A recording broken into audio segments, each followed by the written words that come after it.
Hello बच्चों, good morning, good afternoon, good evening and good night. तो ये हर एक क्लास में, हर एक वीडियो में हम आपके लिए बोलते हैं, आपके देखने के समय के अनुसार बोलते हैं। चले तो फिर थोड़ा सा हम पीछे के बारे में जिक्र करते हैं कि पीछे हम लोग क्या पढ़े थे।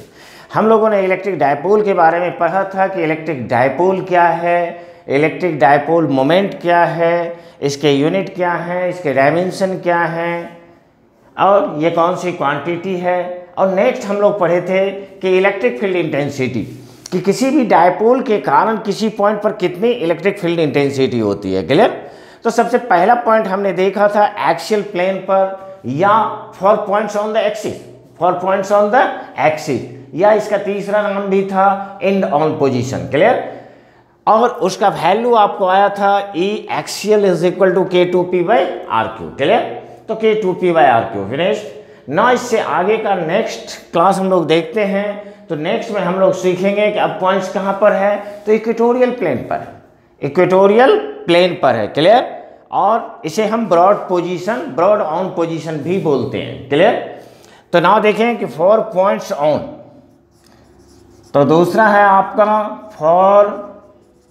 For points on equatorial plane, equatorial plane, या इसका दूसरा नाम हम लोग क्या बोले कि broad on position, broad on position. Clear? तो चलिए, इक्वेटोरियल प्लेन का मतलब होता है विषुवतीय तल, कि आपका बिंदु कहां पर है, तो विषुवतीय तल पर है।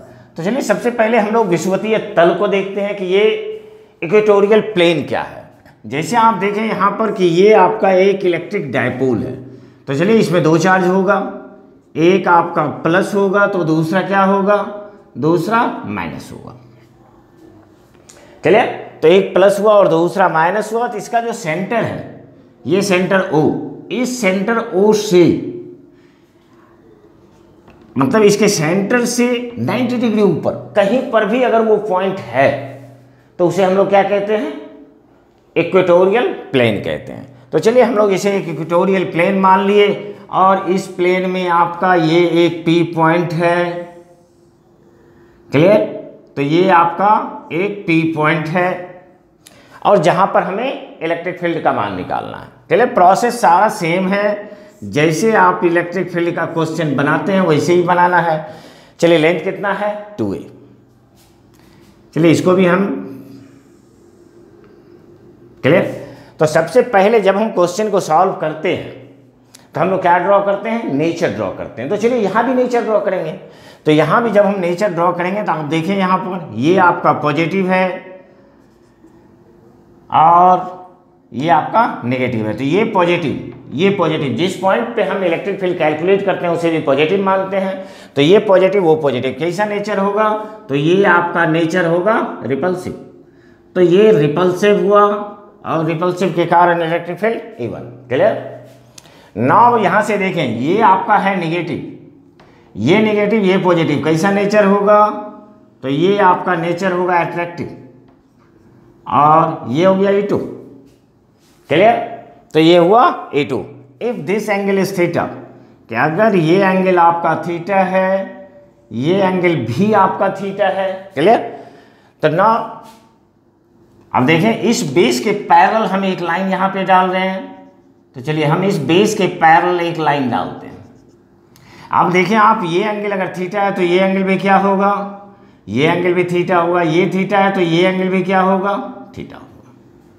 फिनिश, कहीं कोई दिक्कत नहीं है। नाउ देखें तो एक इलेक्ट्रिक फील्ड E1 इस एक्सिस से, हॉरिजॉन्टल एक्सिस से यहाँ पर थीटा एंगल बना रहा है, ये E2 भी थीटा एंगल बना रहा है। क्या करना है, चलिए हम रिसॉल्व कर देते हैं, दोनों को रिसॉल्व कीजिए। इस E1 को अगर आप इस एक्सिस पे रिसॉल्व करेंगे तो वैल्यू क्या मिलेगा, तो ये वैल्यू आपको मिलेगा E1 cos थीटा। और देखें, इसका वर्टिकल कंपोनेंट किधर जा रहा है, ऊपर की ओर। तो ये आपका वर्टिकल कंपोनेंट हुआ और इसका वैल्यू कितना होगा, E1 sin theta. Clear? Again आप इस E2 को रिसॉल्व करें। तो जब आप E2 को रिसॉल्व करेंगे तो इसका वैल्यू कितना आएगा, E2 cos थीटा। और इसका जब आप वर्टिकल कंपोनेंट लें तो ये वैल्यू कितना आएगा, ये आपको आएगा E2 साइन थीटा। क्लियर? चलिए डिस्टेंस के बारे में भी सोच लेते हैं। आपका ये डिस्टेंस a है, हाफ डिस्टेंस, ये भी a है, ये r दिया हुआ है। तो ये r हम लोग माने हैं, ये डिस्टेंस कितना होगा, root under r square plus a square. ये भी कितना हो जाएगा आपका, root under r square plus a square. Clear? तो चलिए यहां तक हम लोग फिगर समझ गए। नेक्स्ट हम लोग शुरू करते हैं बनाने का। तो चलिए सबसे पहले तो जितना चीज हम लोग मानते हैं इसमें भी मान लेंगे कि let an electric dipole, let an electric dipole. Clear? आइया बाकी तीनों चीज हम लोग माने हुए हैं कि let an electric dipole plus minus Q क्या है, चार्जेज ऑफ डायपोल, 2a क्या है, length of dipole, and r क्या है, distance of point P from centre, जो कि पीछे के डेरिवेशन में भी हम लोग लिखे हुए हैं। तो वो वर्ड बाय वर्ड आपका सेम है। नेक्स्ट हम उससे आगे ही बढ़ते हैं। तो जब आप उससे आगे बढ़ेंगे तो यहाँ पर देखें हम लोग गौर करते हैं, अगर आप इस E1 की वैल्यू की बात करें तो देखें यहाँ पर चार्ज Q है, distance root under r square plus a square. Clear? क्यों? इलेक्ट्रिक फील्ड का फार्मूला क्या होता है, KQ बाय r स्क्वायर। तो Q R। अगेन यहाँ पर देखें मैग्नीट्यूड Q R। बात समझ गए होंगे? क्लियर? तो इस तरीके से हमें लगता है कि नहीं, जितना वैल्यू E1 का होगा उतना ही वैल्यू E2 का होगा। तो यहां पर हम लोग डायरेक्ट लिखते हैं E1 E2 कि this is E1 it is equal to E2। और वो सारे जितने भी चीज आप आगे माने हुए हैं उसको लिखने के बाद तो E1 is equal to E2 और E1 is equal to E2 बराबर फार्मूला क्या होगा, तो ये होगा KQ बाय R स्क्वायर। देखें यहाँ से तो ये कितना आपका निकला, root under R square plus a square का होल स्क्वायर, और ये आपको बन जाएगा KQ by R square plus a square. Clear?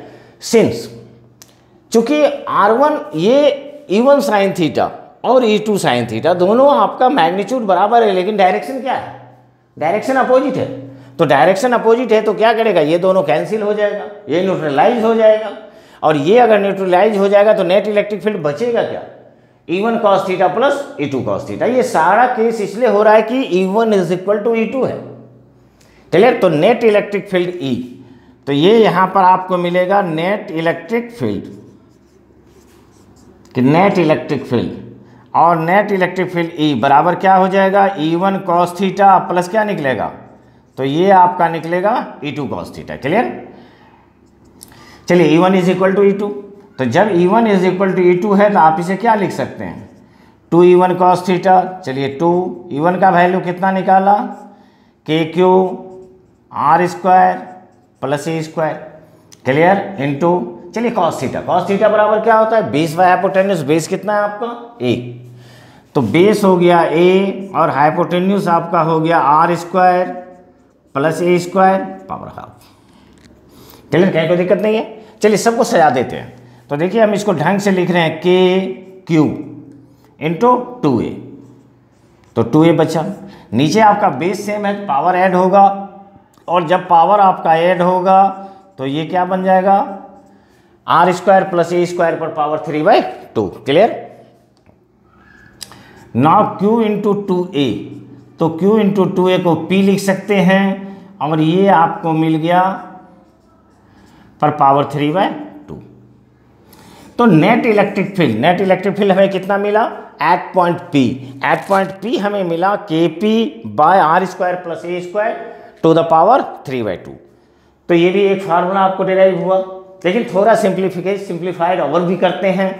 तो जैसा कि हम पीछे भी क्लास में किए थे कि सिंस R क्या है आपका, तो R ग्रेटर देन A, कि R आपका बहुत बड़ा है, और जब R आपका बहुत बड़ा है तो उस स्थिति में देन इसके कंपैरिजन में A को आप A टेंस टू 0 ले सकते हैं, और जब आप A टेंस टू 0 लेंगे तो देखें क्या बचेगा, तो ये आपको बच जाएगा E is equal to KP, और यहाँ पर आपका A जब 0 होगा तो R स्क्वायर पर पावर 3/2, 2 कैंसिल, बच क्या जाएगा R क्यूब। और ये जो इलेक्ट्रिक फील्ड आपको निकला तो ये किसके लिए निकला, एक्सियल के लिए निकला, इक्वेटोरियल पे निकला। तो एक्सियल पे कितना आया था K2P/RQ और इक्वेटोरियल पे कितना आ रहा है KP/RQ। Clear, finished. चलिए यहां तक आप राइट करें। चलिए ओके कंप्लीट। तो चलिए इससे आगे बढ़ते हैं। तो ये आपका कंप्लीट हो गया, 2 पॉइंट, एक एक्सियल पे और दूसरा इक्वेटोरियल पे। क्लियर। ना देखें इसके बाद हम एक केस बनाते हैं। तो ना देखें यहां पर ये आपका इंपॉर्टेंट पॉइंट्स में हम लिख रहे हैं कि जैसे अगर आप मान लें कि P मतलब डायपोल मोमेंट और R अगर सेम हो, कहता है इफ P एंड R क्या है आपका कांस्टेंट है, मतलब दोनों स्थिति में। तो इस स्थिति में एक्सियल का फार्मूला क्या होगा K2P/ क्या होता है R3। अगेन अगर हम लोग इक्वेटोरियल का लिखें तो दिस मीन एक्सियल इक्वेटोरियल शायद आप समझ जाएंगे। तो इट इज इक्वेटोरियल का फार्मूला क्या होगा KP/RQ। क्लियर। चलिए दोनों को डिवाइड कर देते हैं। तो जब दोनों को आप डिवाइड करेंगे तो ये आपका हो जाएगा E axial equatorial. It is equal to, तो ये बन गया K2P/R3 बाय कितना होगा KP/RQ। ये सारा टर्म आपका कैंसिल हो रहा है और आपको बच क्या जा रहा है, बच जा रहा है 2। इसका मतलब हुआ कि अगर आपका एक ही डायपोल के लिए अगर हम एक्सियल और इक्वेटोरियल पर कंपैरिजन करें तो उसका रेशियो कितना होता है, तो उसका रेशियो होता है 2। It is equal to 2। Clear. तो इसे भी आप याद रखेंगे, ये भी आपका एक बहुत वेरी वेरी इंपॉर्टेंट टॉपिक बन जाता है। क्लियर। तो चलिए इसे भी लिख लें ना, तब तक हम इधर रब करते हैं।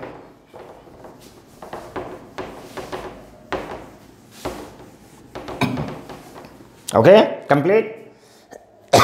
आई थिंक आपका इधर भी हो गया होगा। तो चले इससे भी आगे बढ़ते हैं। ओके तो ना देखें 2 पॉइंट पे हम लोगों ने इलेक्ट्रिक फील्ड निकाल लिया। एक था एक्सियल और दूसरा क्या था आपका इक्वेटोरियल। एक्सियल और इक्वेटोरियल। क्लियर। नाउ हम चलते हैं एट एनी पॉइंट, कि एट एनी पॉइंट कि पॉइंट आपका कहीं भी है, एट एनी पॉइंट। चलिए m नाम ले लेते हैं, it is R theta. At any point मतलब किसी बिंदु पर। एट एनी पॉइंट का मतलब क्या हुआ, किसी बिंदु पर। चलिए इसके लिए आप गौर करें। तो देखें ये आपका एक डायपोल है, ये कौन सा चार्ज, तो चलिए इसको हमने निगेटिव लिया। ये कौन सा चार्ज है, ये पॉजिटिव लिया। दोनों के बीच का डिस्टेंस कितना है 2, बीच का डिस्टेंस है 2 है। चलिए ये सेंटर है, ये आपका सेंटर O, और इस सेंटर से R डिस्टेंस पर और थीटा एंगल पर एक पॉइंट है आपको M, जहां पर हमें इलेक्ट्रिक फील्ड का मान निकालना है। क्लियर। और अगर आप यहां पर गेस करें एक चीज का, तो चलिए यहां पर इलेक्ट्रिक डायपोल मोमेंट का डायरेक्शन किधर होगा, तो इलेक्ट्रिक डायपोल मोमेंट का डायरेक्शन किधर होता है, नेगेटिव से पॉजिटिव की ओर। तो इसका मतलब है कि ये डायरेक्शन आपको P का डायरेक्शन इस प्रकार मिलेगा। क्लियर। चलिए हम इस डायपोल मोमेंट को ही रिसॉल्व कर देते हैं। तो जब आप इस डायपोल मोमेंट को इस एक्सिस पे रिसॉल्व करेंगे तो ये कितना आएगा आपको, तो ये वैल्यू आएगा जिस एक्सिस के साथ एंगल बना होता है उसका रिसोल्यूशन P cos थीटा। और बाकी अगर यहाँ पर आप देखें तो इसके जस्ट 90 डिग्री, तो इस तरीके से ये 90 डिग्री पे लाइन, और इस 90 डिग्री पे अगर आप रिसॉल्व करें तो ये वैल्यू कितना आएगा P sin थीटा। क्लियर। अब आप देखें कि यहाँ पर थोड़ा सा अपना थिंकिंग लगाना पड़ता है, सोचना पड़ता है कि जैसे अगर मान लें तो यहाँ अगर डायपोल है तो इसका मतलब है कि बिना डायपोल के डायपोल मोमेंट नहीं हो सकता। इसका मतलब वहाँ भी एक डायपोल है। चलिए यहाँ पर एक हम अपना एक डायपोल मान लेते हैं। तो चलिए ये पॉइंट था A B, इस पॉइंट को हम बना देते हैं this is A dash, this point is B dash. इसी प्रकार से तो ये भी एक डायपोल की तरह वर्क कर रहा है, क्योंकि इधर भी तो आपका जो है डायपोल मोमेंट है पी साइन थीटा, तो ये भी एक डायपोल बन जाता है और ये आपका हो जाता है A double dash B double dash. Clear? चलिए फिनिश।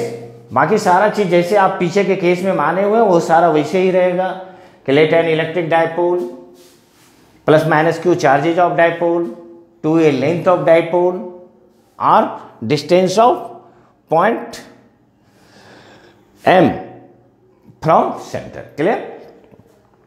नाउ देखिए, अगर हम लोग बात करें कि यहां से ए डैश बी डैश के लिए, तो डायपोल ए डैश बी डैश जो है उसके लिए एम पॉइंट कहां पर है? एक्सियल पर है। कहां पर है? उसके एक्सिस पर है, तो ये एक्सियल पर है। और एक्सियल पे अगर आप इलेक्ट्रिक फील्ड का डायरेक्शन याद करें पीछे के इक्वेशन से, तो पीछे के इक्वेशन से डायरेक्शन किधर था? उसी एक्सिस पे मिला था। पीछे का फिगर देखें, पीछे के फिगर में क्लियर है कि नेट इलेक्ट्रिक फील्ड आपने निकाला था E1 माइनस E2 और E1 माइनस E2 पॉजिटिव आया था। तो E1 माइनस E2 पॉजिटिव आने का मतलब है कि E1 E2 से बड़ा था, ग्रेटर था, और E1 का डायरेक्शन उसी एक्सिस पर था। क्लियर? ना देखें, अगर इसकी बात करें A double dash B double dash के लिए, तो इसके लिए ये पॉइंट कहां पर है? इक्वेटोरियल पर है, जस्ट 90 डिग्री, जस्ट 90 डिग्री। और इसके लिए आपका इलेक्ट्रिक फील्ड का डायरेक्शन आप देखें तो वहां से वो डायरेक्शन आपको मिलेगा उस पॉइंट से, उस पॉइंट से बेस के पैरेलल और नेगेटिव चार्ज की ओर। तो इस तरीके से आपका ये मिलेगा E1 और E2। तो इस तरीके से हम लोग E1 E2 कैलकुलेट कर लेंगे, फिर यहाँ पर पैरेललोग्राम बना देंगे और पैरेललोग्राम लॉ के द्वारा हम इसका नेट इलेक्ट्रिक फील्ड E निकाल लेंगे। चलिए ये एंगल मान लेते हैं थीटा। क्लियर? इतना समझ गए? तो नाउ अब शुरू करते हैं कि दिस इज इलेक्ट्रिक फील्ड, कि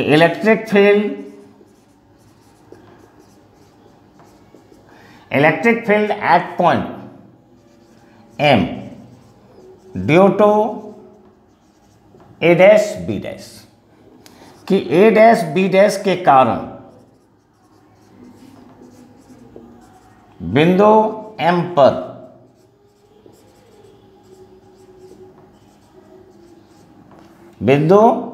विद्युतीय क्षेत्र, तो ये आपका होगा विद्युतीय क्षेत्र। क्लियर? तो ना यहां पर देखें, ये आपका हो गया E1 और E1 का वैल्यू कितना आएगा? तो हम लोग क्या जानते हैं एक्सियल पे, K2P/RQ। तो चलिए ये तो K का K हो गया 2P, तो P के जगह पर क्या होगा? P cos θ/RQ, डिस्टेंस आ रहा है। क्लियर? ना इसी तरीके से हम लोग निकाल लेंगे कि electric field at point M due to A double dash B double dash, due to A double dash B double dash. Clear?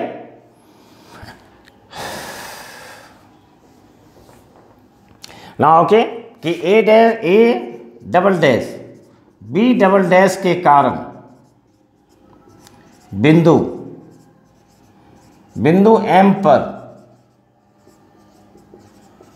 विद्युत क्षेत्र, चलिए यहां भी विद्युत क्षेत्र ही रहने दें, तो विद्युत क्षेत्र क्लियर कितना हो जाएगा? तो ये आपका हो गया E2, और E2 बराबर कितना होता है? P के जगह पर P sin θ/RQ। क्लियर? ना देखें यहां पर E1 और E2 के बीच का एंगल कितना है? 90 डिग्री। तो net electric field, therefore net electric field निकलेगा, और नेट इलेक्ट्रिक फील्ड E बराबर क्या हो जाएगा? तो ये आपका होगा √E1 square plus E2 square. Net electric field का मतलब कुल विद्युत क्षेत्र। क्लियर? तो ये आपका हो गया कुल विद्युत क्षेत्र। फिनिश्ड। चलिए ओके। ना देखें E1 का वैल्यू, तो E1 का वैल्यू आया है K2P cos θ/RQ का होल स्क्वायर प्लस कितना हो जाएगा? P sine theta by R cube का होल स्क्वायर। फिनिश। और यहां पर अगर गौर से देखें तो आपको के पी आर क्यूब, के पी आर क्यूब दोनों में कॉमन है। चलिए डायरेक्ट इसको बाहर करते हैं, तो ये इसको हम डायरेक्ट बाहर कर सकते हैं के पी बाय आर क्यूब। और इधर क्या बचेगा, इधर देखो आपका बचा 2 cos थीटा का होल स्क्वायर। 2 cos थीटा का होल स्क्वायर का मतलब 4 cos square theta, 4 cos square theta plus कितना हो जाएगा, ये आपका हो जाएगा साइन थीटा, तो साइन स्क्वायर थीटा। क्लियर। ना देखें एक cos स्क्वायर थीटा प्लस एक sine square theta is equal to 1 होता है, तो एक cos स्क्वायर थीटा निकाल लेंगे, बचेगा कितना 3 cos स्क्वायर थीटा। और ये आपका बन जाएगा K P by R cube root under 3 cos square theta plus 1। तो कहीं पर भी एट एनी पॉइंट, कि एट एनी पॉइंट जब आप निकालेंगे तो आपका फार्मूला क्या बनेगा, के पी बाय आर क्यू। बात समझ गए होंगे।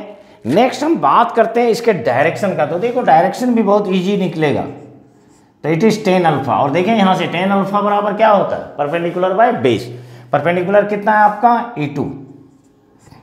E2 bye E1। चलिए दोनों का वैल्यू पुट कर दीजिए। E2 कितना है आपका, E2 है K P sine theta by R cube. ये कितना हो जाएगा आपको के 2p, कि 2p cos थीटा बाय आर क्यूब। ये सारा टर्म आपका कैंसिल हो जाएगा और k cancel R cube cancel, तो ये k cancel R cube cancel, बच रहा है pp कैंसिल, तो आपको बच रहा है half sine theta by cos theta, half sine theta by cos theta, और ये आपका हो जाएगा हाफ टेन थीटा। इसका मतलब ये टेन अल्फा आपको कितना मिल रहा है, हाफ टेन थीटा। क्लियर। तो इस तरीके से आप इसे चेक कर सकते हैं, ये क्लियर हो गया। नाउ देखें अब इस चीज को हम थोड़ा चेक करते हैं कि क्या हमने जो 3 इक्वेशन पढ़ा, एक्सियल पे पढ़ा K2p by R Q, equatorial पर पढ़ा Kp बाय आर क्यू, और एट एनी पॉइंट पढ़ा Kp by R cube root under 3 cos square theta plus 1। Clear. Now देखो हम यहां पर कि at theta is equal to 0, कि जब हम थीटा को अगर हम 0 डिग्री कर दें, तो देखिए तो इस थीटा को अगर आप 0 करोगे तो ये पॉइंट m कहाँ चला आएगा, यहाँ पर कहीं पर आएगा। तो वो जो पॉइंट आया वो कहाँ पर पहुँच रहा है, एक्सियल पे पहुँच रहा है। कहाँ पहुँच रहा है, एक्सियल पे पहुँच रहा है। तो एक्सियल पे चलिए वैल्यू पुट करते हैं, तो इसका मतलब ये एक्सियल मिल जाएगा, ये हो गया Kp by R cube root under 3 cos square 0 degree plus 1। Clear. cos 0 कितना होता है 1, तो ये 3 हो गया प्लस 1 4, और इसका रूट निकालेंगे तो ये निकल गया K2p by R cube. Clear. इसी तरीके से जब आप 90 डिग्री पुट करोगे, तो 90 डिग्री अगर हम पुट करते हैं कि this is at 90 degree, theta is equal to 90 degree, तो देखें आपका आ जाएगा इक्वेटोरियल पे, ये हो जाएगा Kp by R cube root under 3 cos square 90 अब प्लस 1, cos 90 0 होता है, और ये आपको निकल जाएगा Kp बाय आर क्यू। वैसे ये दोनों फार्मूला आप पहले से जानते हो। क्लियर। तो ये थे आपके electric field intensity at a point due to electric dipole, due to electric dipole. Clear. चलिए अच्छी तरीके से आप समझ गए होंगे। तो ये आपका हुआ electric field intensity at a point due to electric dipole के विद्युत द्विध्रुव के कारण किसी बिंदु पर विद्युतीय तीव्रता। तो 3 पॉइंट पे हमने कैलकुलेट किया। सबसे पहला पॉइंट था एक्सियल, और एक्सियल पर मेरा फार्मूला क्या प्राप्त हुआ, एक्सियल पे फार्मूला प्राप्त हुआ K2p by R cube. Clear. Next हमने इक्वेटोरियल पर निकाला, और इक्वेटोरियल पर हमें क्या फार्मूला प्राप्त हुआ, Kp बाय आर क्यू। और जब हमने एट एनी पॉइंट पर कैलकुलेट किया, तो एट एनी पॉइंट पर आया is equal to Kp by R cube root under 3 cos square theta plus 1। तो ये सारे थे आपके इलेक्ट्रिक डायपोल के कारण किसी पॉइंट पर इलेक्ट्रिक फील्ड। क्लियर। तो चलिए इसे अच्छी तरीके से पढ़ें, समझें, तैयारी करें, फिर नेक्स्ट क्लास में हम आपसे मिलते हैं। तब तक के लिए इसे लाइक करें, शेयर करें, सब्सक्राइब करें। फिर आगे के क्लास में मिलने के लिए थैंक यू।